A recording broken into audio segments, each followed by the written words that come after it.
പൊങ്കാല കിറ്റൊക്കെ മേടിച്ച സങ്കട പൊങ്കാലയാണ്. നിങ്ങളുടെ വിഷയം പറയാതെ നമ്മൾ ഒരു ദിവസം പോലും ഇരുന്നത്.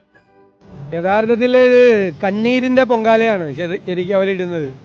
ഞാൻ മുഖ്യമന്ത്രിയോട് പറഞ്ഞു, മുഖ്യമന്ത്രി ഒരു വാക്ക് ഇതിനെക്കുറിച്ച് ഇതുവരെ സംസാരിച്ചിട്ടില്ല. ന്യായമായ ഒരു സമരമായതുകൊണ്ടാണ് ഞങ്ങൾ പിന്തുണച്ചത്. ഞങ്ങൾ നിയമസഭയിൽ കൊണ്ടുവന്നു.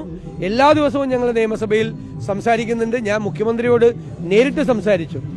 മുഖ്യമന്ത്രി, കേരളത്തിൻ്റെ മുഖ്യമന്ത്രി ഈ കാര്യത്തിൽ അദ്ദേഹം മുൻകൈയെടുത്ത് ചർച്ച നടത്തി ഈ സമരം തീർക്കണമെന്നാണ് ഞങ്ങളുടെ അഭ്യർത്ഥന. മുഖ്യമന്ത്രിയുടെ മുന്നിൽ ഇവർക്ക് വേണ്ടിയിട്ട് ഞാൻ അപേക്ഷ വയ്ക്കുകയാണ്. അദ്ദേഹം മുൻകൈയെടുത്തത് തീർക്കണം. അതാണ്, അത് തീർക്കാൻ പറ്റും.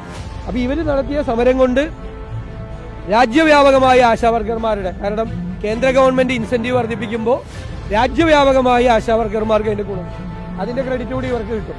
ഈ സമരം ചെയ്തവർക്ക്, ഇവർ കാരണം രാജ്യത്തെ മുഴുവൻ ആശാവർക്കർമാർക്കും അത് കിട്ടും.